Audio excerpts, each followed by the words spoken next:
안녕하세요. 이수진입니다. 이번 시간엔 조경기능사 필기 모의고사 24회차분 설명드리도록 하겠습니다. 자, 1번 아도니스 원에 대한 설명으로 옳지 않은 것은 아도니스 원에 대한 내용이 한 번씩 나와요. 그래서 전에 문제에서는 이전 기출문제에서는 아마 아도니스 원에서 얘기하는 상징하는 꽃이 무엇인가 해서 아네모네라는 그 문제를 아마 푸셨던 걸 기억하실 겁니다. 아도니스는 포트에다가 심어서 장식했던 거기 때문에 포트가든의 발달에 기여를 했고요. 그 다음에 그리스에서 생긴 옥상 정원에 있었던 그 모습입니다. 형태입니다. 자, 그 다음에 4번 고대 그리스에서 부인들에 의해 가꾸어진 정원입니다. 그래서 1년초 초하류뿐만 아니라 1년초 식물들을 화분에 심어서 꾸몄던 옥상 정원이에요. 그러니까 당연히 3번 고대 이집트가 아닌 거죠. 고대 이집트 사자의 정원은 죽은 사람의 정원, 무덤 정원을 의미하는 거라고 보시면 되겠습니다. 다음 2번. 인도 무굴 제국의 정원에 관한 설명 중 옳은 것은 무굴 제국, 인도 하면은 우리 저걸 제일 많이 생각하실 겁니다. 타지마할을. 그래서 그 내용, 그 다음에 물 사용을 많이 했다라는 거, 그런 거 기억하시면 될 거예요. 아마 그 타지마할 보면은 뭐 요렇게 된 궁전 앞에 긴 연못 같은 게 있어서 이게 이제 여기 투영된 모습을 감상하는 그런 아마 사진 많이 보셨을 겁니다. 이 물을 가장 많이 사용했던 곳이라고 생각하시면 돼요.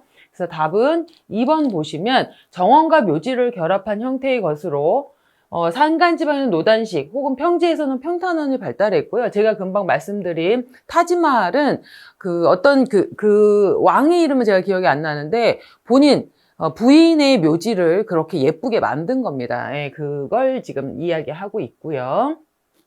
자, 다음 3번. 조경 계획을 실시할 때 조사해야 할 자연환경 요소에 대해 해당하지 않는 것은 이 문제는 굉장히 여러 번 나옵니다. 우리가 목표를 설정하고 조사 분석을 하는 데 있어서 자연환경 부분과 그 다음에 사회 인문환경 부분을 조사 분석을 하는데 자연환경 요소에 해당하는 것 혹은 인문환경에 해당하는 것들을 무엇인지 사실은 우리가 자연환경이라 그러면 지형, 토양, 수문, 식생, 기후, 경관 이런 것들이 있다라는 거를 그냥 막 달달 외우지 않아도 뭐 성인분들이면 조금 외우시기는 쉬울 거예요. 근데 의외로 이런 쉬운 문제를 틀리시기 때문에 이런 거는 꼼꼼하게 잘 차근히 읽어보면서 문제 푸시기를 바랍니다. 다음 4번. 버킹엄의 스토우 가든을 설계하고, 자, 스토우 가든, 앞에 버킹엄은 우리 잘 모르겠죠. 근데 스토우 가든, 그다음 스토우 정원, 하하 수법 하면 찰스 브릿지맨을 바로 떠올리실 겁니다. 찰스 브릿지맨은 스토우 정원의 하하 개념을 처음으로 도입한 사람으로서 우리 군내 호 있잖아요. 호를 이용해서 멀리 우리가 경관을 바라봤을 때 막힘없이 확 펼쳐지는 경관을 보고 감탄하는 그런 기법을 이야기합니다. 자, 다음 5번. 물에 대한 설명이 틀린 것은 우리가 물 하면은 이제 이 물을 이용한 공간을 수경 공간이라고 하는데 수경 공간에 대한 여러 가지 기법들이 있었습니다. 분수라든지 벽천이라든지 혹은 커넬이라든지 캐스케이드라든지 그런 것들이 있죠. 그래서 이렇게 호수나 연못 이런 것들은 정적인 수경 공간으로 속하고 분수나 폭포 계단 폭포, 캐스케이드 같은 경우는 이렇게 움직이는 거기 때문에 동적인 수경 공간이라고 우리가 할 수 있습니다. 그리고 보통 물을 이용하는 거는 대부분 많이 사용하죠. 정원에 있어서 물은 식물과 연관되어 있기 때문에 물 사용이 굉장히 많이 즐겨 했다고 보시면 되는데 그 방법이 어떤 거냐에 따라 나라에 따라 좀 다르다는 거 설명 한번 드렸을 겁니다. 자, 그러면 벽천은 가장 소규모 지역에서 많이 쓰는 그래서 우리가 보통 독일 구성식 정원 이야기할 때 벽천 이야기를 많이 했을 겁니다. 그러니까 답은 틀린 것은 4번이겠죠. 자, 다음은 6번. 중국 청나라 시대의 정원으로 현존하는 세계 제1의 정원. 세계 제1의 정원이라는 의미는 가장 큰, 규모가 큰, 제일 멋진 이런 의미를 얘기하겠죠. 자, 대표적인 게 이화원입니다. 이화원에 있는 만수산 이궁인데요. 수면이 굉장히 그러니까 수경 공간이 이렇게 있으면 거기에 이제 섬이 이렇게 정자가 있는 이런 느낌이에요. 그러니까 물이 엄청 많이 차지하는 공간이라고 보시면 됩니다. 네, 청나라의 대표적인 정원이고요. 이 이화원 얘기도 문제에 많이 나오니까 내용 다시 한 번 더 해설 내용 읽어보시기 바랍니다. 자, 7번. 돌을 이용한 점경물이 부가되어 일본 정원의 면모를 크게 바꾼 모모야마 시대의 조경 기법은 전에 제가 일본 정원은 시대 변천사 순으로 많이 나온다고 했는데 요즘에는 그거 플러스 어느 시대 때 어떤 기법이냐 이런 문제가 많이 나와요. 그래서 저는 이렇게 외우라고 얘기합니다. 다정식은 모모야마 시대. 그쵸? 예. 그 다음에 고산수식은 무로마치 시대. 이런 식으로 고무, 다모, 요렇게만 외우라고 말씀을 많이 드리거든요. 요거 두 가지만 외우셔도 일본 정원 문제 맞추시기 쉽습니다. 자, 일단 여기서 얘기하는 모모야마 시대의 정원은 조경 기법은 다정식 정원이 되겠습니다. 다정식 정원의 특징, 음지식물을 사용하고 화목류를 사용하지 않고 그 다음에 차 마실 수 있는 쭈꾸바이라든지 그런 것들이 있는 그런 정원을 이야기합니다. 자, 다음은 8번. 다음 보기의 설명은 어느 시대의 정원에 관한 것인가? 자, 석가산과 원정, 화원 등이 특징이다. 석가산이라는 것은 우리가 돌을 막 이렇게 해가지고 산처럼 만들어 놓은 걸 우리가 석가산이에요. 가짜, 돌로 만든 가짜 산, 뭐 이런 뜻을 얘기하는 겁니다. 우리가 석가산 하면은 송나라를 바로 떠올리셔야 돼요. 자, 그런데 우리나라에서 송나라의 영향을 받았던 나라, 가장 많이 받았던 나라를 우리는 고려라고 알고 계실 겁니다. 송나라의 영향을 받아서 석가산 기법이 처음으로 도입된 시대라고 보시면 되겠습니다. 고려시대는 사실 이것뿐만 아니라 송나라의 여러 가지 문화 영향을 많이 받은 시대라고 볼 수 있습니다. 자, 다음 9번.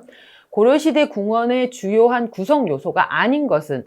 자, 고려시대 조금 전에 제가 송나라의 영향을 많이 받았다고 했고요. 화원과 석가산 격구장이 있습니다. 그래서 석연지는 우리 백제 의자왕 때 점경물이죠. 요렇게 여기 보시면 요렇게 생겨가지고 연못 모양이 돼 있고 요렇게 해서 수반식으로 돼서 여기에다가 연꽃을 심어서 감상할 수 있게 만든 점경물이에요. 석연지는. 그러니까 실제 연못은 아니고요.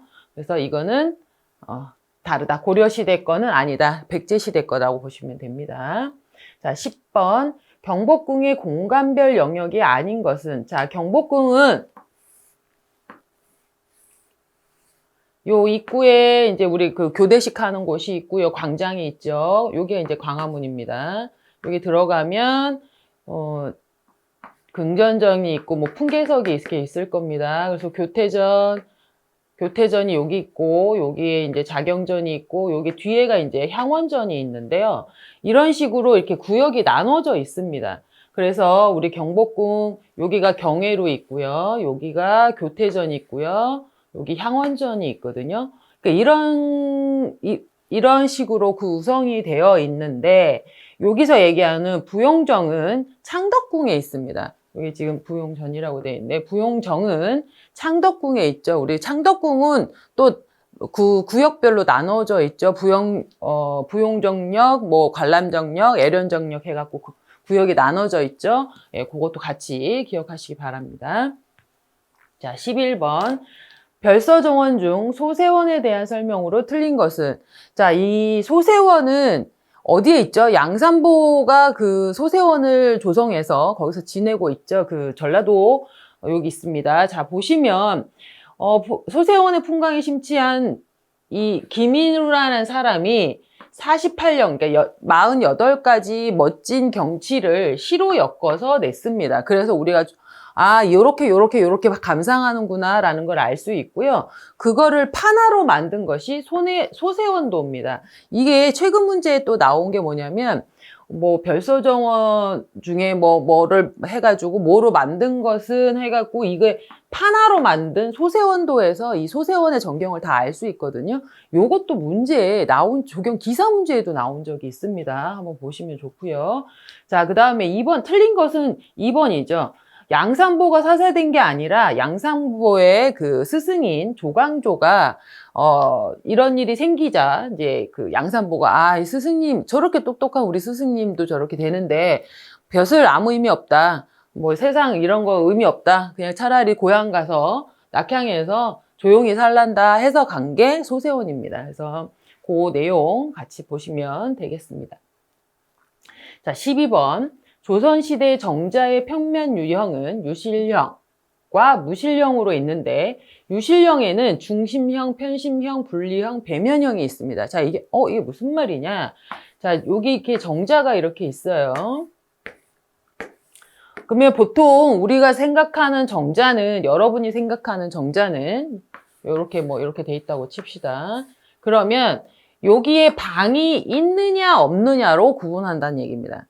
자, 그런데 그 방이 또 중심에 있느냐, 편심에 있느냐, 요렇게 두 개로 있느냐, 아니면 뒤쪽에 있느냐라고 물어보는 겁니다. 우리가 이제 정과 누정을 배우죠. 누각과 정자를 배우실 때, 제가 그때 설명을 잠깐 드리면, 누는 그 2층으로 된 데를 우리는 누라고 얘기해요. 그래서 광활루라든지 경회루 이렇게 돼 있는 걸 얘기하는데 정자는 우리 개인이 만든 이렇게 단층으로 된 거라고 보시면 됩니다. 그런데 여기에는 반 정도는 있고 반은 방이 없어요. 있을 수도 있고 없을 수도 있다는 게 누는 방이 없죠. 얘는 방이 있는데 있는 것도 있고 없는 것도 있다. 이렇게 아마 배우셨을 겁니다. 그런데 그 모양이 이렇게 나눈다. 그 중에 유형이 다른 것은 해서 문제가 나온 거예요. 이거는 사실 우리가 거기 가보지 않은 이상은 잘 알 수 없습니다. 여기 보시면 중심형은 광풍각과 임대정을 이야기하는 거고요. 세연정도 마찬가지입니다. 세연정도 중심형에 있고요. 거연정이 배면형입니다. 그래서 답은 3번인데요. 이 문제가 2000년도 초반에 나왔던 기출문제예요. 그래서 요게 어쩌다 한 번씩 나오더라고요. 그래서 이렇게 중심형에는 광풍각, 세연정이 있다 정도만이 아니라 이건 좀 복잡한 부분이기는 합니다만 이런 문제도 나온다는 거 알고 계시면 좋을 것 같습니다. 자, 다음 13번. 색채의 3요소가 아닌 것은 색채의 3요소는 색상, 명도, 채도입니다. 그래서 이거를 순서대로 외우시라고 제가 말씀을 드리기도 하고요. 그 다음에 기재를 할 때도 색상, 명도, 채도 순으로 기재를 하게 돼 있어요. 그래서 우리가 색상을 이렇게 쓰고 Y가 옐로우죠. 그 다음에 뭐 8, 명도가 8이고 채도가 10 이렇게 읽습니다. O 옐로우에 명도가 8, 채도가 10인 색상 이렇게 읽는 거라고 말씀드렸습니다. 이거를 보면 문제가 거꾸로 이렇게 나오면서 이거는 뭘 의미하는 거냐라는 문제도 있었어요. 그러니까 이 순서 색상, 명도, 채도로 우리는 구성되어 있고 색채는 그 다음에 읽는 순서 혹은 기재하는 순서도 이렇다는 거를 같이 기억하시기 바랍니다. 이거는 답은 4번이 되겠죠. 보색은 뭐죠? 마주보고 있는, 그러니까 약간 좀 동떨어진 색깔이라고 보시면 됩니다. 예를 들어서 빨강과 청록이라든지 검정과 노랑이라든지 이렇게 대비되는 색깔을 우리는 보색이라고 얘기합니다. 자, 다음 14번. 다수의 대상이 존재할 때 어느 색이 보다 쉽게 지각되는지 또는 쉽게 눈에 띄는지의 정도. 자, 우리가 멀리서 사람을 바라볼 때 이제 어떤 대상을 멀리서 바라볼 때 빨리 알아챌 수 있는 거죠. 눈에 빨리 띄는 그거를 우리는 유목성이라고 얘기합니다. 눈에 빨리 색과 빛이 자극이 강해서 눈에 잘 띄는 정도를 우리는 유목성이라고 한다. 별 문제가 다 나오죠. 예. 이런 문제도 한 번씩 나옵니다. 섞여서 이런 게 나온다는 정도만 알고 계시면 될 것 같아요. 자, 15번. 하늘, 땅, 사람이 우리 천지인이라는 얘기 많이 들어보셨을 겁니다. 조화될 때 아름다움으로 동양에서는 미의 형태로 표현되는 것을 우리는 삼재미라고 얘기합니다. 그래서 삼재미를 두어서 뭔가를 조성한다 이렇게 얘기해요. 그래서 저는 삼재미를 이야기할 때 방지원도를 많이 이야기합니다. 자, 하늘, 땅. 사람이 없죠? 사람은 어디 있냐면 여기 정자에 있습니다. 정자에서 여기 보면은 다리가 이제 연못에 담그고 보죠.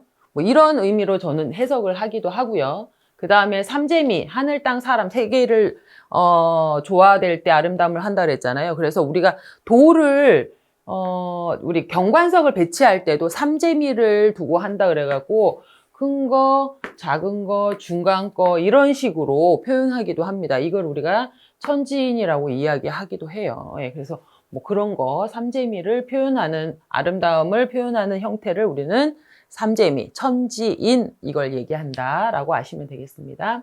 자, 16번 조경에서 이용하고 있으며 25,000분의 1의 축척으로 제작된 토양도는 이거 이제 여기 보시면 5만 분의 1 축척은 계략 토양도, 그 다음에 25,000분의 1은 정밀 토양도라고 이야기해요. 그러니까 답은 일단 2번인데요.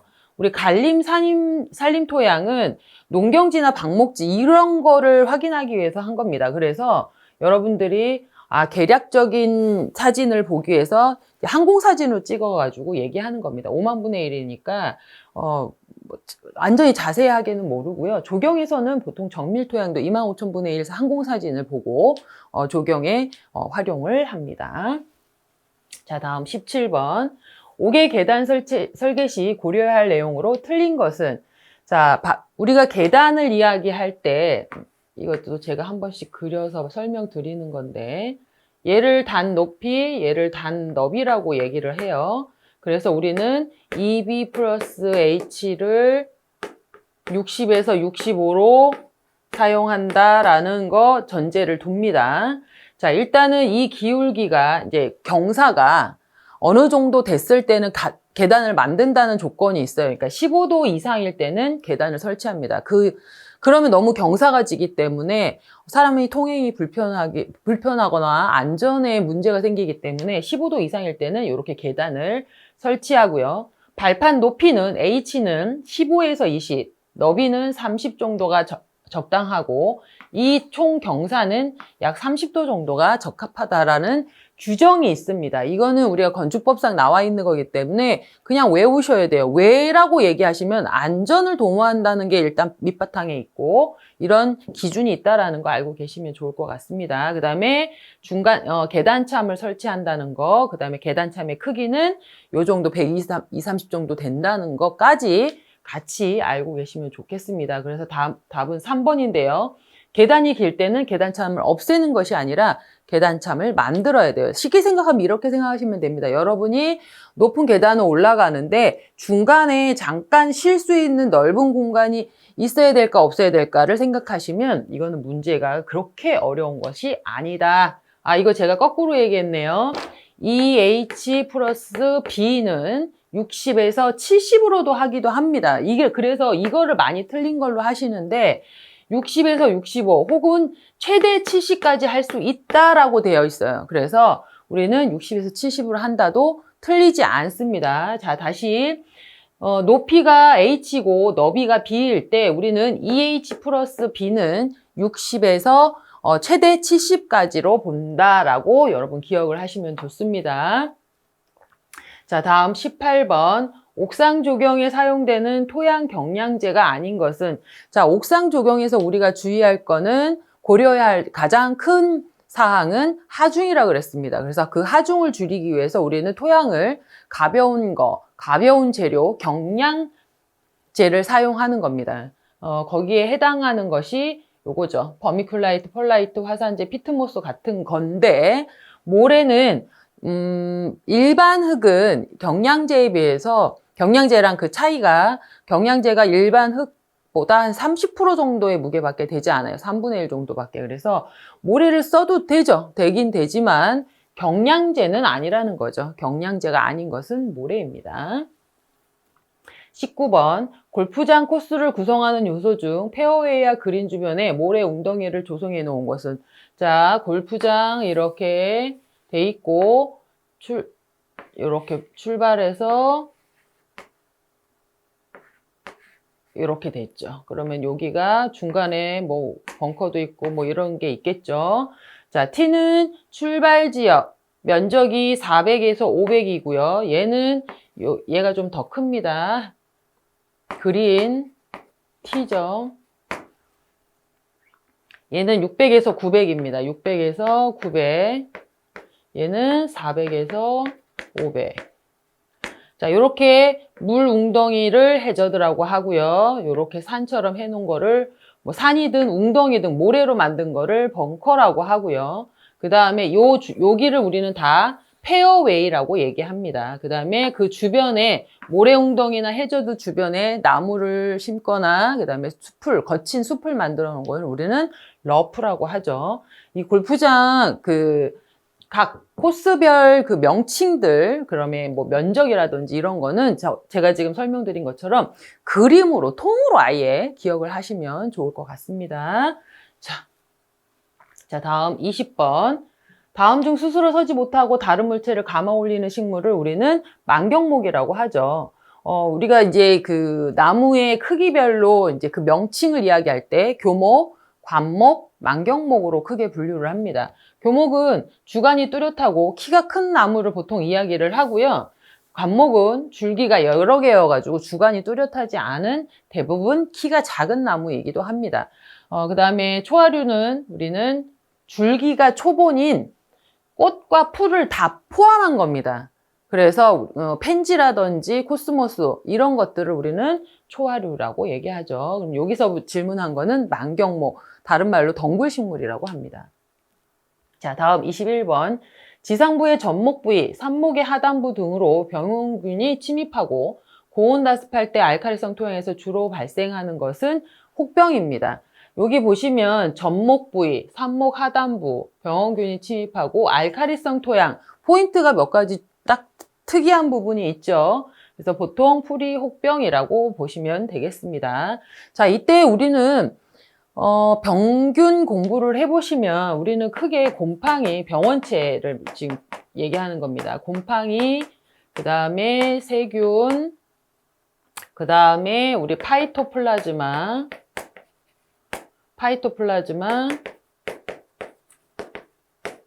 그 다음에 바이러스, 요즘에는 바이로이드까지 나옵니다. 자, 요렇게 우리가 일반적인 병원균을 이렇게 얘기합니다. 이 외에도 뭐 선충이라든지 뭐 기생식물이라든지 금방 말씀드린 바이로이드라든지 이런 것들이 있죠. 병원체의 종류입니다. 자, 제 순서는 크기별로 이렇게 표시를 한 거고요. 곰팡이를 우리는 진균이라고 얘기합니다. 대부분 우리는 곰팡이병으로 걸리는 것들이 많고요. 이렇게 뿌리혹병으로 걸리는 것들은 세균에 의한 병이라고 보시면 됩니다. 이런 것들은 금방 말씀드린 대로 사실은 요 고온다습은 대부분의 병원균이 거의 그렇다고 보시면 되는데 특이한 점이 알칼리성 토양이고 하단부, 전목 부위 이런 데 걸리는 것이 대부분 뿌리혹병입니다. 다음 22번. 다음 중 밤나무 혹보를 방지하는 방법 중 가장 효과적인 것은 내충성 품종을 심는 것이 가장 유리합니다. 그래서 답은 1번이라고 보시면 되겠습니다. 자, 다음 23번. 덩굴로 자라면서 당년생지에 꽃눈이 생기고 여름에 아름다운 꽃이 피는 수종. 우리가 이제 개화 습성을 이야기할 때 당년 가지에서 피느냐, 2년생 가지에서 피느냐, 혹은 3년생 가지에서 꽃이 피느냐, 개화 결실을 하느냐, 이렇게 구분을 해서 공부하셨던 기억이 나실 겁니다. 이렇게 당년생지에서 꽃이 피는데 덩굴이라고까지 얘기를 했습니다.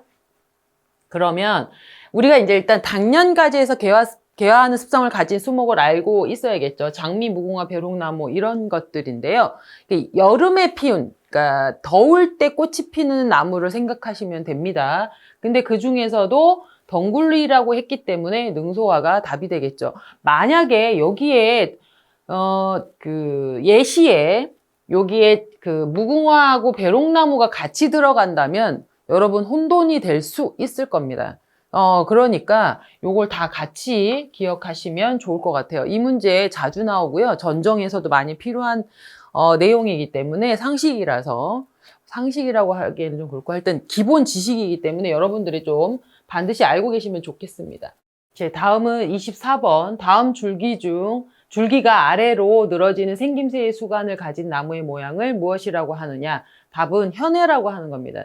이제 우리가 줄기가 이렇게 두 개로 갈라져서 하는 나무를 우리 쌍간이라고 얘기하고요. 그 다음에 줄기가 아주 여러 가지로 이렇게 돼가지고 이런 식으로 된 것을 우리는 다간이라고 합니다. 그래서 소나무 반송 중에 다간송이라고 이야기하는 것도 있어요. 이렇게 된 것을 다간이라고 하고, 직간은 그냥 딱 나무가 똑바로 자라는 거를 우리는 직간이라고 얘기합니다. 자, 그 다음에 요런 좀 바위 같은데 나무가 요렇게 해서 요렇게 휘어서 생긴 나무가 있어요. 요렇게 휘어진 이런 거를 우리는 현해라고 얘기합니다. 그래서 모양을 가지고 나오는 경우는 아주 드물기는 한데, 예전에 아주 2000년대 초반에 나왔던 문제가 이렇게 한 번씩 나온다는 거. 그래서 여러분 공부하실 때 최근 문제만 보지 마시고, 예전 문제도, 기출문제도 같이 한번 보시기 바랍니다. 자, 다음 25번. 생울타리 전정 모양으로 올바른 형태는, 우리가 생울타리 전정을 배우실 때 위는 강하게 아래는 약하게 전정한다는 얘기를 아마 설명을 많이 들으셨을 겁니다. 자, 우리가 옆에서 봤을 때 전정한 모양이 이렇게 되는 것이 보통 생울타리를 이렇게 하는 것이 예쁘다라고 얘기해요. 그러니까 이렇게 되게 하려면 우리가 어떻게 쳐야 되냐? 요 위에는 좁게 이렇게 쳐야지, 이렇게 쳐야. 근데 지금 여기 위에가 좁죠? 요렇게 치면 어떻게 되냐면 나중에 잎이 날 때 요렇게 되는 겁니다. 요렇게. 이렇게 되는 거예요. 그러니까 요거처럼 되는 거죠. 무슨 말이냐면 우리가 보통 가지의 많이 활성화되는 부분, 빨리 생장이 빠른 부분이 위쪽이에요. 그래서 위쪽에 강하게 쳤을 때 나중에 똑같이 자라는 겁니다. 얘가 더 많이 잘 자라기 때문에. 근데 만약에 이렇게 치면은 여기가 뭉뚱하게 될 수 있다는 거죠. 아니요. 잘못하면 이렇게 될 수 있다는 거죠. 그럼 이렇게 되는 모습보다는 똑같이 되는 모습으로 우리가 생울타리 전정을 하려면 위는 강하게 치고 아래는 약하게 치기 때문에 전정된 모양은 사다리꼴 모양이 됩니다. 근데 여기서는 삼각형이라고 했으니까 이 중에서 굳이 고르자면 삼각형이 가깝겠죠. 이제 그렇게 기억을 하시면 되고, 여러분들이 만약에 실기 작업하실 때 관목 열식을 하게 되면 감독관 분들이 물어보신대요. 이거 전정은 어떻게 합니까? 그래서 위는 강하게 아래는 약하게 한다 그러면 왜 하냐고 물어보면 또 많이 물어보시는 경우 많습니다. 그래서 알고 가시는 게 좋죠. 이제 위에 정화우세 현상으로 위로 생장이 빠르기 때문에 위를 강하게 쳐줘야 나중에 모양이 똑바로 된다라고 설명을 하시면 될 것 같습니다. 자, 26번. 부석으로 사용되는 암석은, 부석이라는 것은 약간 가벼운, 이런 물에 뜨는 이런 걸 의미한다라고 보고, 일단은 현무암 여러분 많이 아실 겁니다. 구멍이 송송송송 뚫려 있는 그런 걸 이야기하는 건데요. 여기서 이제 부석으로 사용되는 암석은 저는 현무암이라고 보는 거죠. 이걸 일단 제가 복원을 하기는 했는데 답은 어떤 다른 곳에서나 이걸 화강암으로 이야기하는 경우도 있대요. 근데 그거는 문제가 아마 화성암인 걸 물어보았을 때는 화강암이 맞겠죠. 근데 이것도 다 지금 화강암, 현무암 둘 다 화성암입니다. 하지만 가볍다라고 얘기한다 그러면 현무암이라고, 구멍이 있으니까, 기공이 있으니까 가벼운 거는 현무암이라고 보시면 되겠습니다. 자, 다음 27번. 다음 중 콘크리트 타설 시 염화칼슘의 목적은, 우리가 응결을 촉진하는, 경화를 촉진하는 용으로 사용하는 것이 염화칼슘입니다. 그래서 주로 한중 콘크리트에 사용하죠. 추울 때 사용하는 겁니다. 추울 때는 우리가 빨리 굳지 않아요. 우리가 일반적으로 양생기간, 그러니까 굳는 걸 보호해 주는 걸 양생이라고 하죠. 그게 보통 5일에서 7일이 소요되는데 겨울에는 7일 이상이 걸릴 수 있습니다. 그래서 빨리 굳게 하기 위해서 조금이라도 더 늦어지지 않게 하기 위해서 염화칼슘을 사용하는데 그거는 사실은 요즘엔 많이 안 쓴다고 제가 늘 말씀드립니다. 내구성이 떨어지기 때문에 잘못하면 철근이 부식될 수 있는 원인을 제공해서 많이 쓰지는 않습니다만 어쨌든 여기서 물어보는 거는 염화칼슘을 사용하는 거는 초기 강도를 높이기 위해서 사용합니다. 자, 다음은 보통 흙의 안식각은 얼마 정도인가? 우리가 흙을 쌓았을 때 더 이상 무너지지 않는 상태, 더 이상 무너지지 않고 안정된 상태, 요 각도를 우리는 안식각이라고 하고 더 이상 무너지지 않는다고 해서 우리는 휴식각, 쉬고 있다고 해서 휴식각이라고 합니다. 이거를 우리는 30도 정도로 보죠. 보통 흙일 때 얘기하는 겁니다. 만약에 점질토일 때는 뭐 40도까지 가능하겠죠. 그거는 흙에 따라 조금, 흙의 종류에 따라 혹은 수분의 함유량에 따라 좀 다르다라고 알고 계시면 좋고 보통 흙은 30에서 35도로 알고 계시면 되겠습니다. 자, 다음 29번. 보통 더덕기의 높이는 어느 정도인가? 더덕기를 우리는 여성토라고 합니다. 여성토라고 하는데 이거 왜 해야 되냐? 성토할 때 혹은 이제 흙을 이렇게 올릴 때, 객토했을 때 압축 및 침하에 대해서 그러니까 이게 흙이라는 게 무너지는 거는 두 번째 문제고 이렇게 압축되죠. 이렇게 사람들이 밟거나 이러면 얘가 이제 쑥 들어가게 됩니다. 그래서 혹은 침하되거나 했기 때문에 원래 계획 높이, 그러니까 내가 계획 높이를 우리가 이제 FL이라고 하는데 FL이 2m다. 그러면 2m를 딱 쌓으면은 그거를 유지할 수 없다는 얘기입니다. 그걸 유지할 수 없고 점점점 내려간다는 얘기죠. 그럼 우리는 계획 높이가 2m면 아예 처음부터 여성토로 여유 있게 한 10에서 15% 정도를 더 흙을 쌓는 거죠. 그러니까 만약에 예를 들어서 2m를 내가 계획고로 생각했다. 그러면 2m 20cm를 쌓으면 조금 있으면 2m가 된다는 얘기입니다. 다지거나 이제 뭐 그렇게 되면. 그래서 계획된 높이보다 조금 더 쌓는 거를 우리는 여성도 더돋기라고 하는데 10에서 15%를 더돋기를 합니다. 자, 다음 30번. 다음에서 설명하는 평판 측량의 방법은 자, 평판 측량이라는 것은 이렇게 평판을 대고 구심점을 달아서 LED들을 달고 이렇게 장비를 두어서 여기 이제 그 지도를 놓고 방향을 바라보면서 하는 그 측량을 평판 측량이라고 합니다. 평판 측량은 방법이 여러 가지가 있어요. 그 자리에서 사방으로 보면서 하는 게 방사법입니다. 그 다음에 전진법은 방사법을 할 수 없을 때 예를 들어서 방사법을 하려고 그러면 앞에 뭐가 있으면 안 되죠. 그래서 장애물이 있어서 평판을 옮겨가면서 전진하면서 하는 것이 전진법이고요.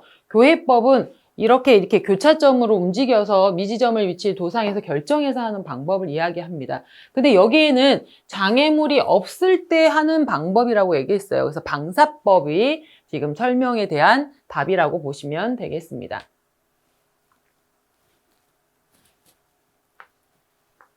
자, 다음 31번. 섬유 포화점은 목재 중에 있는 수분이 어떤 상태로 존재하고 있는 것을 말하는가? 포화라는 것은 가득 찼다라는 거로 생각하시면 됩니다. 그런데 여기에서의 가득 찼다는 거는 결합수만 포화되었을 때를 얘기하는 겁니다. 그러니까 뭔가 포화가 됐는데 물이 뭐 100%로 포화됐다는 게 아니라 섬유 포화점이라고 했기 때문에 내가 이제 최대 한도의 수분을 갖고 있었다는 얘기입니다. 그거는 사용할 수 있는 우리가 이제 그 수분을 이야기할 때 결합수, 흡습수, 뭐 모세관수 뭐 이런 얘기 한번 들어보셨을 거예요. 그거는 토양 수분인데 여기서 얘기하는 결합수는 세포가 내가 갖고 있을 수 있는 물을 결합해서 갖고 있는 걸 얘기하는 거예요. 그걸 꽉 갖고 있을 때를 우리는 섬유 포화점이라고 이야기하고 그거는 결합수만 포화되었을 때를 이야기하는 거다라고 알고 계시면 되겠습니다. 이렇게 생각하시면 돼요. 목재가 100%로 물을 갖고 있지 않죠. 이제 살아있을 때는 한 70% 정도, 그 다음에 건조되면 보통 뭐 우리가 사용할 수 있는 구조제의 그 함수율은 한 15% 정도 되는데 일반적으로 그냥 건조를 하면 우리가 이제 그 그늘에서 그냥 놔두거나 물에 담가서 이제 수분을 뺀다 그랬을 때는 자유수가 증발한 상태고요. 결합수가 남아있는 상태입니다. 이렇게 이해를 하시면 될 것 같습니다. 자, 다음 32번. 다음 중 물풀의 나무과에 해당되지 않는 것은 우리는 이것을 이야기할 때 이제 제가 미선나무 얘기할 때 한번 얘기했을 거예요. 물풀의 나무과이고 개나리하고 비슷하다라고 말씀을 드렸습니다. 개나리하고 비슷한 게 미선나무고 그다음에 광나무나 이팝나무, 광나무 나오니까 뭘 생각하시면 돼요? 지똥나무도 물풀의 나무과입니다. 칡나무는 칭칭나무과에 속해요. 우리가 이렇게 과로 분류해서 하는 거를 묶어서 공부하는 걸 해보시면 좋다고 말씀을 드렸는데 쉽지는 않습니다만 이렇게 칡나무가 칭칭나무인 걸 알면 좀 편하긴 하겠죠. 물풀의 나무과도 여러분이 알고 계시는 만큼 보다 더 많습니다. 제가 장미과가 제일 많다고 했는데 물풀의 나무과도 생각보다 여러분 주위에 많이 있습니다. 쥐똥나무, 미선나무, 개나리, 광나무, 이팝나무도 다 물풀의 나무과입니다. 당연히 물풀의 나무도 물풀의 나무과겠죠. 자, 33번. 조경 수목 중 아황산가스에 대해 강한 수종은 아황산가스가 있다는 것은 아마 공장 주변일 겁니다. 거기에 강한 수종은 가죽나무나 양버즘, 상수리나무 등이 있습니다. 자, 여러분들은 이렇게 생각하시면 돼요. 여러분 주변에 공장지대가 있거나 이럴 때 거기 가보시면 이 플라타너스가 없는 데가 없을 거예요. 네, 플라타너스가 있다는 거는 얘가 아황산가스의 강한 수종이기 때문에 거기에 심은 겁니다. 그렇다면 그 주변이 공장지대일 가능성이 높죠. 네, 그렇게 보시면 됩니다. 답은 그래서 1번입니다. 삼나무나 단풍나무 같은 경우에는요, 공해에도 약하고 좀 약한 나무라고 보시면 돼요. 자, 다음 34번. 수목은 생육 조건에 따라 양수와 음수로 구분하는데 다음 중 성격이 다른 것은 예전에는 다음 중 음수인 것은 다음 중 양수가 아닌 것은 아니면 음수끼리 짝지은 것은 양수끼리 짝지은 것은 이렇게 문제를 내기도 하고요. 이런 식으로 여러 개를 준 다음에 그 중에 다른 하나는 이렇게 찾기도 합니다. 저는 음수를 외우는 방법 양수 두 가지 다 못 외운다 그랬어요. 그러니까 음수만 외우시면 정확하게 외우시면 된다 그랬습니다. 요 종류입니다. 음주 전 후엔 비가 독이다. 이렇게 외우시라고 말씀드렸어요. 음주 전 후엔 비가 독이다. 그래서 많이 먹지 말고 8회만 먹어라. 말이 안 되죠. 하지만 이렇게 외우시면 좀 쉽습니다. 주목, 전나무, 후박, 비자, 가시, 독일가문비, 팔손이, 회양목. 그 외에도 여기 동백나무도, 녹나무도 있네요. 자, 이렇게 외우시면 음수만 제대로 외우셔도 문제 하나는 확실하게 맞춥니다. 자, 답은 3번. 음수, 독일가문비만 여기선 음수죠. 그래서 답은 3번입니다. 자, 35번. 다음 중 방위가 150도를 방위로 표시하면 어느 것인가? 이것도 2000년대 초반에 나왔던 문제인데 요 근래 새로 나왔다 그래서 너무 신기하더라고요. 이제 우리가 이렇게 보는 겁니다. 이제 이렇게 보면 동서남북 아시죠? 여기가 동이란다. 북, 남. 맞아요? 네. 서쪽이 여기죠, 우리. 맞습니까? 그러면 우리가 이걸 보는 거예요.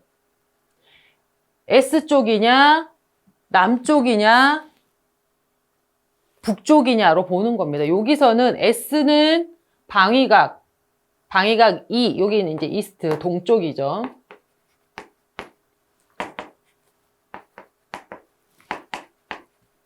그래서 방위각을 이야기할 때는 이렇게 이야기한답니다. 이거는 정해져 있는 거예요. 제가 이야기할 수 없는 거고 방위각 150도, 여기가 180도니까 요걸 얘기하는 겁니다. 지금 답은 2번이잖아요. S32, 요 정도를 얘기하는 겁니다. 그래서 이거는 제가 어떻게 설명할 수 없는 게 아니라 이렇게 표로 나와 있어요. 그래서 그렇게 하기도 하고 저는 그 당시에는 좀 무식하게 여기가 180도니까 밑으로 내려가서 30도 내려가 150도니까 여기가 30도 내려간 거잖아요. 얘가 180도잖아. 근데 30도 내려갔으니까 여기가 150도가 되는 거예요. 그러면 여기에서 바라봤을 때 얘는 지금 S22에서 30도 내려간 거다. 뭐 저는 이렇게 해석을 했어요. 제가 공부했을 때는. 근데 여러분은 이렇게 표가 나와 있다고 하니 표로 외우시면 되기도 하고요. 뭐 저처럼 어거지로 끼워 맞춰서 공부를 하셔도 됩니다. 저는 이 당시에는 그렇게 외워서 공부를 했던 것 같아요. 예전에 2000년대 초반에는. 다시 한번 보시면 될 것 같습니다. 자, 그 다음 36번. 실리카지 물질을 주성분으로 하며 그 자체는 수경성이 없으나 시멘트의 수화에 의해 생기는 수소나칼슘과 상온에서 서서히 반응의 불용성의 화합물을 만드는 광물질 미분말의 재료는. 자, 이렇게 요즘에 지문이 길다 그래요. 답은 그냥 포졸란에 대한 설명입니다. 아니면 그전에는 실리카 흉에 관해서 문제가 나온 적도 있기는 있어요. 근데 이거를 우리가 다 그 용어의 뜻을, 그 제품의 특징을 달달 외울 수는 없습니다. 그래서 저는 이런 거는 사실 여기서 나오는 말을 뭐 이렇게 얼추 끼워 맞춰서 하시라고 그러지, 이거를 반드시 외워서 이렇게 해라, 이거를 그렇다고 해서 이해를 할 수도 없습니다. 이거는 그냥 한번 읽어보시고 이런 문제가 나왔더라 정도만 생각하셔도 될 것 같습니다. 그리고 제 전문 분야도 아니기도 하고요. 이런 문제도 나온다까지만 아시면 되겠습니다. 자, 37번. 잎목 생장에 가장 좋은 토양 구조는, 우리는 토양 구조 이야기할 때 예전에 아마 ip단 뭐 아니면 뭐 때알 구조 뭐 이런 얘기를 아마 들었을 겁니다. 이게 무슨 말이냐면, 여러분은 눈에 보이지 그냥 흙이라고 생각하겠지만 토양을 구성하는 덩어리의 모양이, 이제 여기 토양이라고 봅시다. 토양이 이렇게 있고 나무가 이렇게 자라요. 근데 이 토양이 안에 어떤 모양으로 구성되어 있느냐를 질문하는 겁니다. 여기 보시면 판상, 토양이 이렇게 넓적넓적하게 생긴 걸로 되어 있는 거를 우리는 판상 구조라고 얘기하고요. 쉽게 생각하면 이런 거예요. 수평방향의 크기가 수직방향의 크기보다 큰 거, 제가 지금 설명한 이런 걸 얘기하는 겁니다. 괴상은 덩어리, 이렇게 생긴 게 아니라 이렇게 생긴 걸 얘기하는 겁니다. 보면 잎단 상호 간의 간격이 좁다 뭐 이렇게 이야기하는 거고, 그 다음에 잎상은 뭐 길쭉한 거, 견파상 뭐 이런 여러 가지 모양이 있습니다. 여기서 가장 좋은 거는 잎상 구조죠. 이거를 우리는 때알 구조라고 이야기합니다. 이게 무슨 말이냐면, 이렇게 덩어리가 크거나 넓적한 게 있으면 물 빠지면 문제가 생길 수 있어요. 하는데 어떤 거는 물이 너무 잘 빠져서 문제, 어떤 거는 물이 너무 안 빠져서 문제인 경우입니다. 지금 설명한 게. 그런데 잎상 구조는 때알 구조라 그래가지고 큰 거, 작은 거, 이런 게 섞여 있는 걸 얘기하는 거예요. 그래서 보비력도 좋고 적당히 통기도 좋고 적당히 보수력도 좋고 뭐 이런 걸 얘기하는 겁니다. 그러니 나무의 생장에 좋은 거는 이 때알 구조라는 얘기죠. 이렇게 돼 있는 경우에는 물 빠짐이 안 돼요. 얘는 물 빠짐이 너무 돼요. 뭐 이런 걸 생각하시면 돼요. 그러니까 우리가 나무를 키울 때는 이렇게 알갱이 종류가 대중소로 적절히 섞인 것이 좋다라고 기억하시면 되겠습니다. 사실 우리가 공부를 좀 더 깊이 하시면 이거를 정말 자세히 아셔야 되는데요. 저는 늘 말씀드리지만 조경기능사는 아주 가늘고 넓게, 폭넓게, 광범위하게 공부하는 게 좋지, 깊이 공부하는 건 여러분한테 지금 마이너스예요. 시간이 촉박할 경우는 더욱더 그렇고요. 여러분은 요 정도까지만 알자. 우리가 나무 생장에 좋은 거, 때알 구조, 잎단 구조, 잎상 구조, 이거를 그냥 외우시면 될 것 같습니다. 자, 다음 38번. 이식한 수목의 줄기와 가지에 새끼로 숲이 감기를 하는 이유로 가장 거리가 먼 것은입니다. 먼 것은. 자, 우리가 이제 그 이식한 나무에 수피를 감아요. 그래서 뭐 지주목을 하기 위해서, 그거 수피 보호를 하기 위해서, 추위나 더위를 막기 위해서 뭐 이런 걸 하는데, 여기 보시면 수피로부터 수분 증산을 막거나, 그 다음에 병해충이 침입이 되지 않게 하거나, 태양광선으로, 그러니까 더위를 피소를 방지하거나 뭐 이런 것들 때문에 하는 겁니다. 경관을 향상시키는 목적은 아니죠. 그거 해놓으면 뭐 예쁜가요? 그렇진 않아요. 이왕이면 예쁜 게 좋다는 거지 경관을 향상시킬 목적으로 하는 거는 아니다라는 얘기입니다. 자, 그 다음에 여기 수피 감기를 하는 재료는 녹화마대, 뭐 요즘 새끼로 잘 안 한다 그랬어요. 그런 것까지 같이 기억하시면 좋겠습니다. 자, 다음 39번. 다음 중 비탈면을 보호하는 방법으로 짧은 시간과 경사지에 사용하는 시공 방법. 자, 이제 비탈면인데 급경사지래요. 이런 식으로 돼 있나 봐요. 여기에 비탈면인데 여기를 보호하기 위해서 급경사지에 시공하는 방법은 여기 보시면 짧은 시간까지 포함이 됐습니다. 짧은 시간까지. 종자 뿜어 붙이기인데 우리가 시드 스프레이, 하이드로 시드 뭐 이렇게 여러 가지로 이야기하는데 시드 스프레이라고 얘기하는데 이렇게 생각하시면 돼요. 여기에다가 매트를 하나 깔고 하기도 하고 그냥 뿌리기도 합니다. 종자랑 물이랑 색소랑 이런 거, 비료랑 이런 걸 섞어서 그냥 뿜어 붙이는 거예요. 소방호수 같은 걸로 쫙 뿌립니다. 그래서 하루에 한 4,000제곱미터 그 이상도 뿌릴 수 있어요. 우리가 다른 것들은 하루에 그만큼 못하죠. 그러니까 지금 여기서 얘기하는 거는 짧은 시간입니다. 짧은 시간에 할 수 있는 방법입니다. 자, 그 다음에 여기 보시면 자연석 쌓기나 떼심기는 급경사지에 하지 않습니다. 할 수도 없고요. 자, 40번. 소나무류 가해 해충이 아닌 것은 우리가 소나무 가해를 하는 것들이 있죠. 앞에 그러니까 다 솔자가 들어갑니다. 이런 문제 틀리면 큰일 나요. 안락하늘소는 여기 보시면 활엽수에 가해를 하고요. 요즘에 생각보다 많이 생긴다고 합니다. 1년에 한 번 또는 2년에 한 번 발생하기도 하고요. 여기 보시면 감귤, 사과이기 때문에 수목, 우리 조경수에 해당하는 것은 아닙니다만 그래도 어쨌든 소나무의 가해 해충은 아니다. 소나무 가해 해충 제일 심각한 게 솔잎폭발이. 솔수염하는 소는 재선충, 소나무 재선충병 있죠? 재선충병의 원인이 되는 그 매개충이라고 보시면 돼요. 솔라방이 그게 왜 송충이, 여러분 송충이 아시죠? 그게 솔라방의 애벌레입니다. 자, 다음 41번.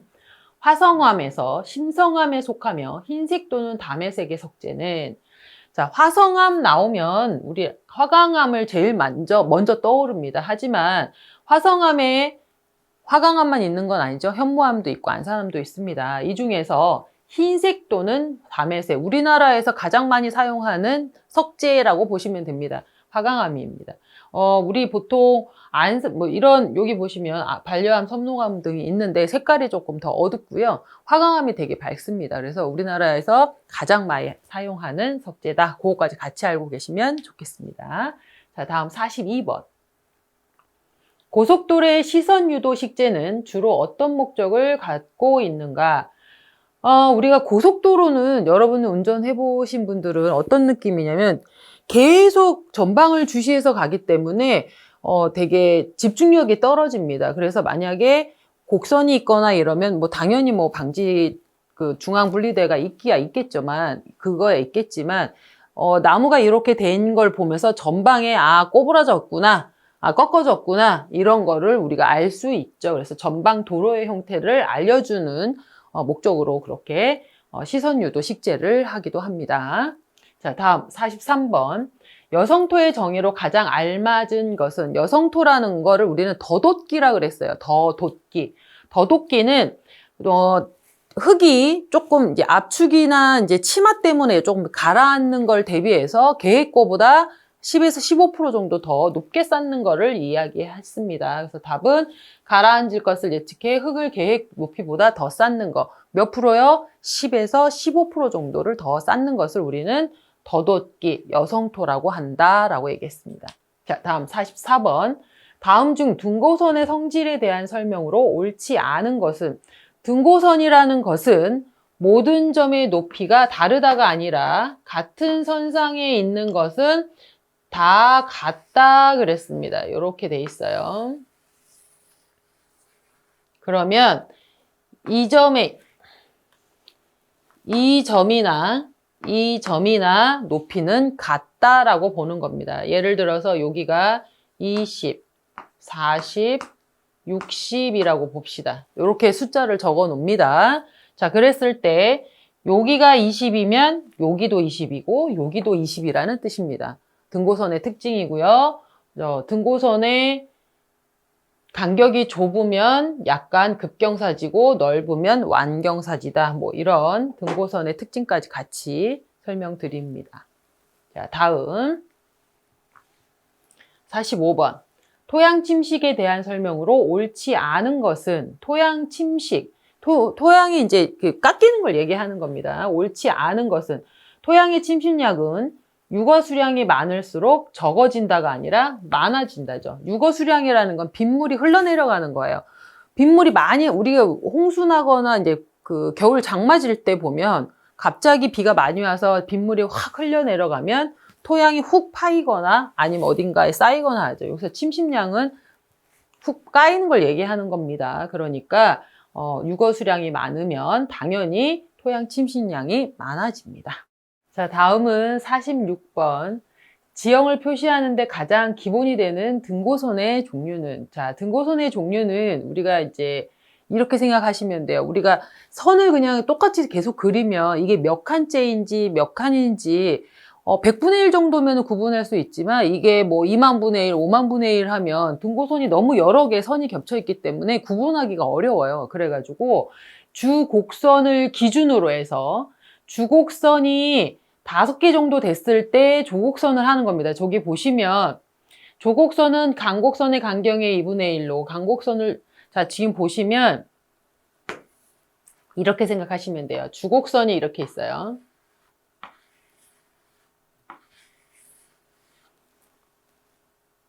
하나, 둘, 셋, 넷.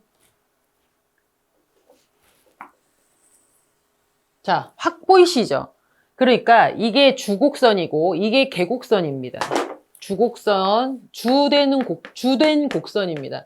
주곡선이 있고 얘는 계곡선이에요. 계곡선은 주곡선 5개마다 굵게 표시합니다. 이게 지금 굵은 선이에요. 자, 그 다음에 간곡선과 조곡선이 있는데 주곡선 간격의 2분의 1로 산 정상이나 고개 혹은 경사가 고르지 않은 곳에다가 하는 것이 그러니까 여기에다가 이렇게 요 반되는 부분에 이렇게 하는 겁니다. 이게 뭐라고요?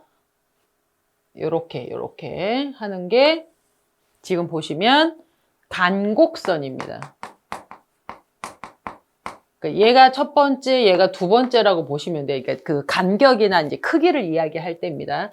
간곡선은 주곡선의 2분의 1로 간격으로 하는 거기 때문에 얘가 있으면 요게 주곡선의 반 부분에 한 거라는 걸 알 수 있는 거예요. 무슨 말이냐면 제가 주곡선에 여기다가 20, 40, 60, 80 이렇게 적었어요. 그러면 이 선을 보면 여기는 50이라는 얘기입니다. 이해 가셨을까요? 자, 요렇게 표시할 때 간곡선을 하고요. 자, 그 다음에 조곡선은 간곡선의 2분의 1입니다. 우리가 이제 불규칙한 경우에게는 이게 잘 안 보여요. 그래서 주곡선을 하고, 간곡선을 하고, 요렇게 표시를 이렇게 하면, 요게 뭐냐면, 조곡선입니다. 그러니까, 얘의 주곡선의 반 2분의 1, 주의 2분의 1, 얘는 간의 2분의 1이라고 보시면 돼요. 그래서 얘는 굵은 선, 얘는 실선, 얘는 파선이나 이런 거를 얘는 세파선, 그러니까 가는 파선으로 하는 거예요. 그래서 우리는 이 주곡선을 보고 그 옆에 있는 계곡선이나 간곡선이나 조곡선을 확인하면 이렇게 숫자를 다 일일이 20, 50, 20, 30, 40, 50, 60 이런 걸 다 적지 않아도 주곡선만 봐도 그 사이에 있는 간곡선과 조곡선으로 지도를 읽을 수 있는 겁니다. 이거를 우리는 파악하는 데 있는 등고선의 종류라고 보시면 돼요. 이거는 사실 작은 도면에서는 그렇게 필요 없어요. 그리고 확대된 도면에서는 그렇게 다 표시하지 않는데 이게 이제 25,000분의 5만 분의 1 가면 요런 선들을 보고 점선으로 되어 있다 혹은 요렇게 굵은 선이 있다 그러면 계곡선이구나 이렇게 아시면 됩니다. 이거는 도면을 용이하게 판독하기 위해서 하는 거라고 보시면 되고 문제에 한 번씩 나옵니다. 자, 다음은 46번. 소나무의 순 자르기. 우리 순 자르기 적심 혹은 순 지르기라고 얘기합니다. 얘는 언제 하냐면 여기 보면 5월에서 6월 그러니까 송화가루 날리고 난 다음에 하신다고 생각하시면 돼요. 우리 보통 4월달, 4월 중순쯤 보통 4월 초순에서 중순 4월달에 송화가루가 많이 날리죠. 그 이후에 하는 작업이라고 보시면 됩니다. 가장 거리가 먼 것은 이렇게 생각하시면 돼요. 노목이나 약해 보이는 나무를 빨리 하고 수세가 좋거나 어린 나무는 늦게 한다라고 되어 있는데 이건 수세가 어린 나무, 좋은 나무를 먼저 한다 그랬어요. 이런 걸 생각하면 돼요. 노약자 우선, 우리 장애인 우선 예를 들어서 그런 거 있죠. 그걸 생각하시면 노목이나 약해 보이는 나무를 먼저 한다라고 기억하시면 될 것 같습니다. 자, 요거 방법 5, 6월에 한다. 그 다음에 제일 강한 거는 잘라주고 나머지는 반 정도만 남겨 잘라준다. 손으로 하는 것이 좋다. 만약에 손으로 못하면 소독된 전용 가위를 사용한다라고 보시면 됩니다. 만약에 여러분이 이거를 또 손으로만 한다는 것만 알고 계시다가 소독된 전용 가위를 아닌 것 같은데 이게 아닙니다. 다 이거 같은 개념이라고 보시면 되고 노목이나 약해 보이는 거 노약자 우선 먼저 해준다. 이렇게 기억하시면 되겠습니다. 자, 다음 48번. 시멘트의 응결을 빠르게 하기 위한 걸 우리 응결 촉진, 염화칼슘 사용한다고 했어요. 이런 거를 우리는 급결제, 응결 촉진제 이렇게 이야기합니다. 답은 3번입니다. 자, 49번. 난지형 한국 잔디의 발화 적원으로 맞는 것은 우리는 잔디를 이야기할 때 난지형과 한지형으로 구분한다 그랬어요. 따뜻한 곳에서 잘 자라는 난지형. 난지형을 우리는 한국 잔디, 한지형은 보통 서양 잔디라고 했습니다. 특이하게도 버뮤다 그래스가 난지형이라고 했고요. 얘네들은 금방 말씀드렸어요. 난지형은 따뜻한, 더운 걸 좋아하고 한지형은 약간 서늘한 걸 좋아한다고 했어요. 그러니까 발화하는 온도도 당연히 난지형이 높겠죠. 답은 4번입니다. 얘는 한지형은 20, 30도니까 20도 정도가 제일 좋아요. 서늘한 봄, 가을을 좋아합니다. 그러니까 얘는 여름에 굉장히 취약해요. 그런데 여기 지금 발화 온도라고 그랬어요. 발화 적원. 발화하고 생육하고는 다릅니다. 그래서 얘가 발화 적원이 20, 30도라고 했고 사실은 난지형은 30에서 35도까지 돼요. 그러니까 발화는 생육 온도보다 조금 더 높다고 생각하시면 됩니다. 그렇게 기억을 하시면 보편적으로 그렇다는 얘기예요. 자, 다음 50번. 용적 배합이 1대 2대 4 콘크리트를 1세제곱을 제작하는데 모래가 0.45가 필요하대요. 그러면 자갈은 몇이 필요할까? 이렇게 물어봤습니다. 일단 우리가 용적 배합과 무게 배합을 따로 분리시켜서 생각을 해보면 용적 배합이라는 거는 부피의 배합입니다. 쉽게 말해서 시멘트 한 삽, 모래 두 삽, 자갈 네 삽 이렇게 얘기하는 겁니다. 그런데 이거를 이렇게 배합을 원래 했는데 갑자기 부피를 이야기를 해버렸어요. 부피, 무게 이런 걸 배합을 했어요. 그러면 이렇게 생각하면 됩니다. 우리 방정식 아시죠? 1대 2대 4라 그랬단 말이에요. 그런데 모래가 0.45라 그랬어요. 0.45라 그랬고 지금 그러면 이게 지금 1세제곱미터를 하는 거예요. 시멘트는 5.5포대가 필요하고 자갈은 0.9세제곱미터가 필요합니다. 이걸 계산하는데 여기 보시면 요건 답은 이제 3번이 되는데 이 방정식을 대입해서 하시면 됩니다. 어렵다고 생각하신다 그러면 할 말은 없고 자 일단 요렇게 계산하는 방법입니다. 실제로 우리가 조경 기사, 산업기사 기사 문제에 가면은요, 이거는 지금 1세제곱이지만, 뭐, 예를 들어서 뭐, 몇십 세제곱미터에, 뭐, 그러면 1대 2대 4면은 몇 킬로가 필요하냐, 뭐, 이렇게 물어보기도 합니다. 그래서 요거는 방정식 계산만 하면, 대입해서 하면 할 수 있는 거예요. 그래서 계산기 꼭 갖고 가시기 바랍니다. 계산기를 안 갖고 가시면 컴퓨터에 있는 계산기가 있어요. 컴퓨터에 있는 계산기를 띄워서 하시면 됩니다. 자, 51번. 축척이 5000분의 1 지도상에서 구한 수평 면적이 5제곱센치라면 지상에서 실제 면적은, 자, 실제 면적을 구하는 공식입니다. 도상 면적이 이게 센티미터니까 또 머리가 아파요. 0.0005가 되고, 그러면 축척은 5000분의 1이라고 했으니까 5000의 제곱이 됩니다. 그러면 12500이 되겠죠. 이거 문제, 앞에 있는 기출문제에서도 이 문제가 나온 적이 있을 거예요. 그래서 이 문제가 한 번씩 나옵니다. 실제 면적을 구하는 공식, 계산해 보시면, 뭐, 이렇게 계산을 하셔도 되고, 저번에 이제 이걸 설명할 때 제가 어떻게 설명드리냐면, 이거를 가로, 세로로 나눠서 가로, 세로로 만든 다음에 다시 곱하고 이렇게 하는 방법도 있는데요. 이런 공식이 아예 있으니까 공식에 대입해서 계산하시면 됩니다. 자, 52번. 다음 중 잡초의 특성으로 옳지 않은 것은, 잡초는 굉장히 아무 데서나 잘 자라고 뽑아도 또 나는 게 잡초죠. 옳지 않은 것은 답은 3번이 이렇게 되겠죠. 재생 능력이 강하고 번식 능력이 엄청 큽니다. 그래서 잡초는 보통 밭에, 예를 들어서 밭에 어떤 작물이 자라요. 그러면 이 작물하고 비슷한 놈이 잡초로 옵니다. 그래서 처음에 싹이 올라올 때 이 작물인지 잡초인지 구분을 못하게 하기도 하고요. 또 하나, 얘를 이제 죽였어요. 그런데 얘는 개화를 원래 5월에, 보통 예를 들어서 개화를 보통 5월에 한다 그러면 얘를 잘라 죽이면 얘는 미리 개화를 하기도 하고, 아니면 땅속으로 들어가서 지가 알아서 개화도 안 하고 바로 결실을 맺기도 합니다. 다시 말하면 무슨 말이에요?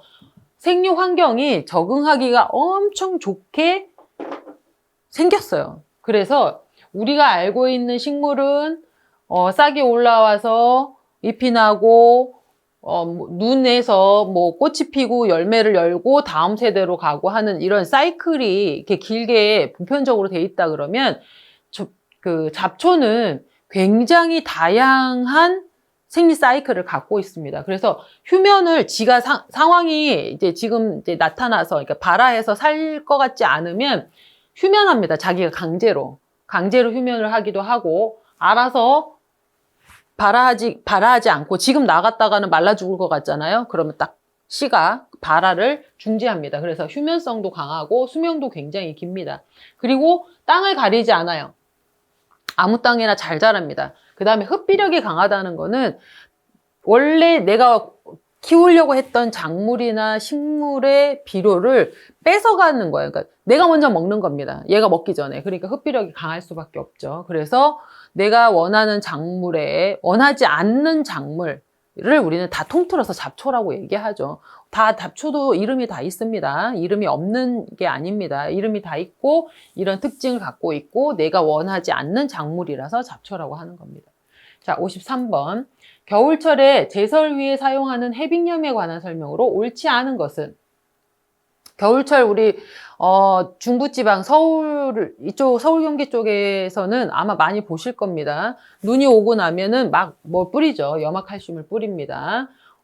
여기 보시면 이것들이 나무의 주변에 있는 가로수에 해를 주죠. 아무래도 차가 지나가면 그게 튈 거 아니에요. 그래서 문제가 많이 생깁니다. 그래서 실제로 이런 문제들이 가지가 말라 죽거나 고사하는 경우가 많이 발생합니다. 그래서 물 뿌려서 그걸 씻어주는 작업을 실제로 하기도 합니다. 그러면 어떻게 해야 되냐? 3번 보시면 수목의 잎에 반점이 나타난 거는 오존에 의한 피해이기 때문에 이거는 염화칼슘에 의한 피해는 아니다라고 보는 거죠. 우리가 이제 그 병원체에 의해서, 병에 의해서 생기는 것을 전염성 병이라고, 병해라고 얘기해요. 그런 걸 우리는 전염성이라고 얘기하고, 비전염성이라고 얘기하는 것은 얘는 이제 병해입니다. 이거는 비전염성은 생리적 장애라고 얘기하는데, 지금 말씀드린 제설제에 의해 염화칼슘이나 염화나트륨에 의해서 하거나 뇌연이라든지 뭐 배기가스 그런 거, 그다음에 가뭄이나 뭐 이런 피해로 인한 거를 우리 생리적 장애라고 하거든요. 실제로 여러분들이 나무에 문제가 생겨서 확인을 해보면 대부분 이 생리적 장애가 많습니다. 그래서 이런 것들을 주의해서 뭐 확인을 해거나 좀 신경을 써주면 의외로 병 걸리는 일은 그렇게 많지 않습니다. 일단 반점이 생기는 것은 오존에 의한 생리적 장애라고 보시면 되겠습니다. 자, 54번. 소나무리의 잎솟기는 어느 때 하는 것이 가장 좋을까요? 자, 소나무는 양수예요. 햇빛을 많이 받아야 됩니다. 그러니까 그늘이 많으면 아랫잎이 햇빛을 못 봐서 누렇게 떠서 떨어지죠. 잎을 떨굽니다. 그래서 여름철에 통풍이 잘 되고 햇빛을 보게 하기 위해서 여름철 잎솟기를 하죠. 장갑을 끼고 가지를 이렇게 훑어내는 겁니다. 그래서 묵은 가지를 떨어뜨리고 새 가지나 새로 나온 가지, 잎들이 충분히 바람과 햇빛을 받을 수 있도록 하는 작업을 잎솟기인데 여름에 보통 해줍니다. 5월경에 하는 거는 순지르기, 적심은 5월 달에 하죠. 12월이나 2월 달에는 손 대시면 안 됩니다. 겨울철에 그냥 냅두면 됩니다. 자, 55번. 다음 중 천적 등 방제 대상이 아닌 곤충류에 가장 피해를 주기 쉬운 농약은? 자, 우리가 이제 그 농약을 우리는 화학적 방제라고 얘기합니다. 사실은 우리는 병충해 방제를 위해서 뭐 경종적 방제니 물리적 방제니 아니면 국제적 방제라고 그러고 검역을 한다거나 뭐 이런 일들을 합니다. 그럼 환경을 뭐 아까 얘기한 생리적 장애가 생기지 않도록 그런 것들을 깨끗하게 해주거나 배수를 잘 되게 해주거나 하는 것들을 하고, 천적도 사용하고 그다음에 뭐 그 바이러스를 이용해서 오히려 그걸 잡아먹게 하거나 뭐 이런 여러 가지 것들을 하는데, 이건 어떻게 보면 최후의 수단이라고 보시면 돼요. 그 모든 여러 가지 방법들을 다 포함한 종합적 방제를 하는 것이 제일 좋습니다. 이걸 우리가 IPM이라고 하는데, 종합적 방제를 하는 게 제일 좋은데 어쩔 수 없이 안 되니까 화학적 방제를 하는 거예요. 특히 이 화학적 방제가 위험한 게 바로 이겁니다. 천적도는 다른 곤충까지 다 해하게 되죠. 그러니까 문제가 생기는 겁니다. 그래서 우리는 지속적인 접촉제를 많이 사용하지 않는 것이 권고사항입니다. 여기 보면 살충이 화학적으로 안정하여 쉽게 분해되지 않고 잔류기간이 깁니다. 그래서 환경오염의 원인이 되는 겁니다. 그러니까 지속적이기 때문에 얘는 한번 뿌려놓으면 계속 그게 빨리 빠져나가지 않는다는 겁니다. 잔류성 농약이라는 얘기 많이 들어보셨을 거예요. 그런 건 굉장히 위험합니다. 이제 요즘은 점점 좋아져서 천연 농약이라든지 이런 것들이 많이 개발돼서 뿌리면 그때만 괜찮고 싹 씻겨 내려가면 없는 잔류성 농약 아닌 천연 농약들도 많이 나오고 있습니다. 근데 아직까지 이런 지속성 접촉제는 좀 위험하다고 보실 수 있습니다. 근데 점점 환경이 나빠지면서 점점 또 해충들이 내성이 생겨가지고 잘 안 없어지니까 자꾸 이렇게 강한 약을 쓰게 되는데, 그거는 결국에는 당장은 내가 작물을 뭐 많이 수확하고 당장은 이제 금전적으로 경제적으로 좋아진다고 생각할 수 있지만, 장래를 보면 당장 본인의 자녀들 혹은 그 자녀의 자녀들한테 굉장히 나쁘다는 걸 아실 수가 있을 거예요. 진짜로 이거는 심각한 문제라고 보시면 되겠습니다. 자, 가장 큰 피해를 주는 거는 지속성 접촉제다. 훈증제는 뭔가를 뒤집어 씌워서 약을 해갖고 거기서 이제 꽉 막아놓은 상태로, 보통 지금 소나무 제선축 나무 베가지고 감염된 나무를 베서 보면 훈증 처리를 많이 하죠. 전착제는 그 농약이 잘 붙어있게 이제 흘러내리니까 잘 붙어있게 하는 게 전착제입니다. 자, 다음 56번. 토양 수분 중 식물이 이용하는 형태로 가장 알맞은 것은 토양 수분 얘기를 많이 말씀을 드리는데 결합수, 흡습수, 중력수, 모세관수 이런 것들이 있습니다. 자, 그래서 우리가 보통 결합수나 흡습수 이런 것들은 화학적으로 결합하거나 표면에 입자로 붙어 있기 때문에 그 표면 장력이 너무 세가지고 식물이 이용할 수 없고요. 모세관수만 식물이 이용할 수 있습니다. 지하수, 중력수는 또 너무 표면 장력이 너무 없어서 밑으로 흘러내리는 거라서 또 사용할 수 없는 거고요. 그래서 식물이 이용할 수 있는 나무는 모세관수 혹은 유효수분이라고 얘기하기도 합니다. 자, 다음 57번. 다음 괄호 안에 알맞은 것은 공사 목적물을 완성하기까지 필요로 하는 여러 가지 작업의 순서와 단계를 뭐뭐라고 한다. 가장 효과적으로 공사 목적물을 만들 수 있으며 시간을 단축시키고 비용을 절감할 수 있는 방법을 정할 수 있다. 자, 작업의 순서와 단계를 이야기하는 것을 공정이라고 합니다. 공정. 그래서 우리는 이 표를 공정표라고 하죠. 공사의 종류는 공종입니다. 그러니까 예를 들어서 토목이냐, 전기냐, 건축이냐, 조경이냐 하는 거를 공사의 종류니까 공종이 되는 거고요. 터파기를 한다, 아니면은 콘크리트 공사를 한다, 이런 거는 공종이 되고요. 공정이라는 것은 내가 이제 처음에 터닦기 하는데 3일 걸린다. 식지하는데 5일 걸린다. 이런 거 있죠. 작업의 순서. 그래서 나는 텁닦기부터 먼저 하고 그 다음에 식재를 할 거다. 이렇게 하는 순서와 단계, 소요일수 이런 거를 우리는 공정이라고 하는 겁니다. 자, 다음 58번.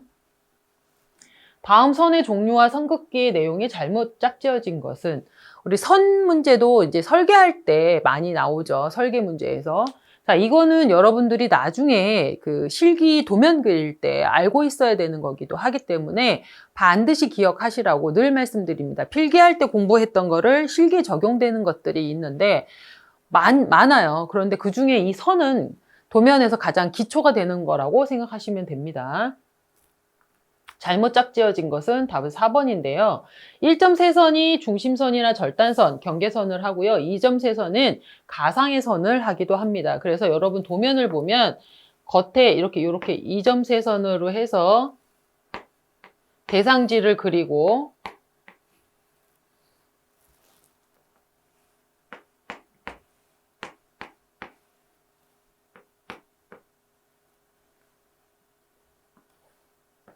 이게 이제 대상지예요.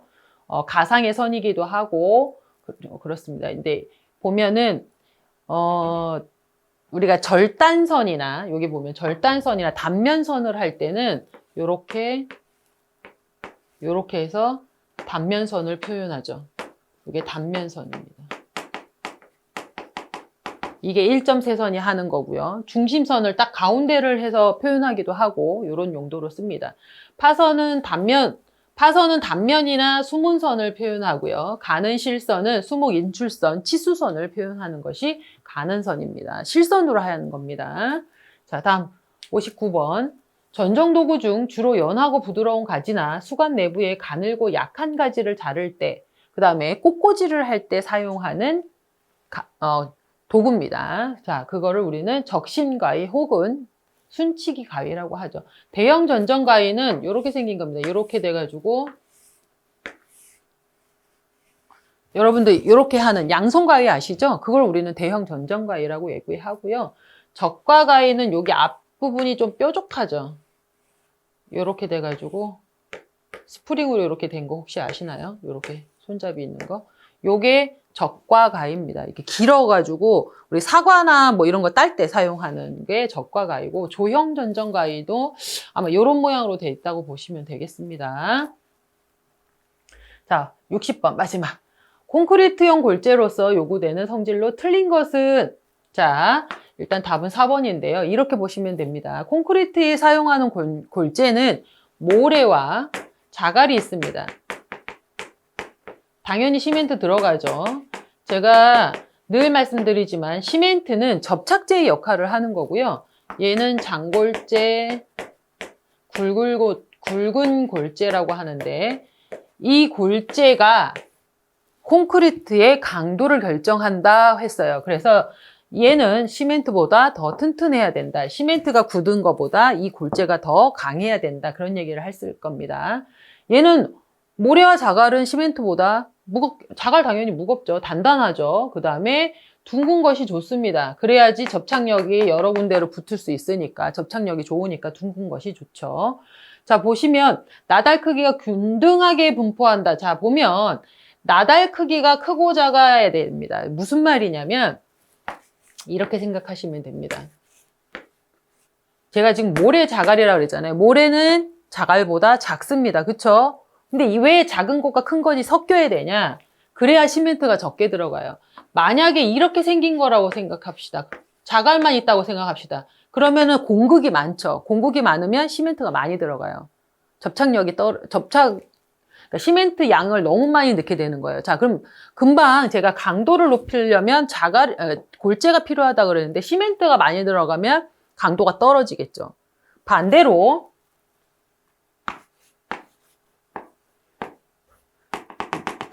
모래가 막 너무 많아요.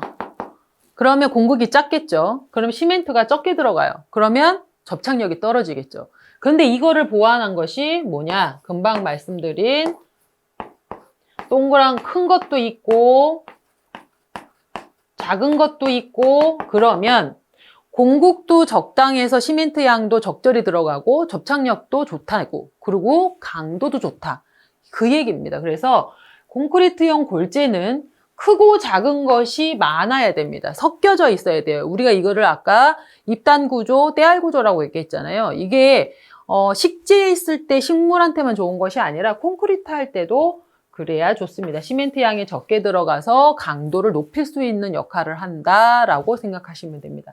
자, 이제 60번까지 해봤는데요. 여러분들은 뭘 하셔야 되냐? 계속 말씀드립니다. 가늘고 얕고 광범위하게 하셔야 되기 때문에 그냥 책을 계속 개념적으로 이해하시고 기출문제를 풀어보시되 기출문제와 똑같이 나오지 않습니다. 제가 설명을 이렇게 힘들게 하는 이유는 문제 답만 외우는 것이 아니라 이거 내용을 이해를 하시라는 거예요. 그래서 이해를 할 수 있도록 충분히 여러 번 읽어보고 그 문제를 정확하게 여러분이 이해하실 때까지 반복해서 학습하시는 것을 권장합니다. 그래서 좋은 결과 있으시기 바라겠습니다.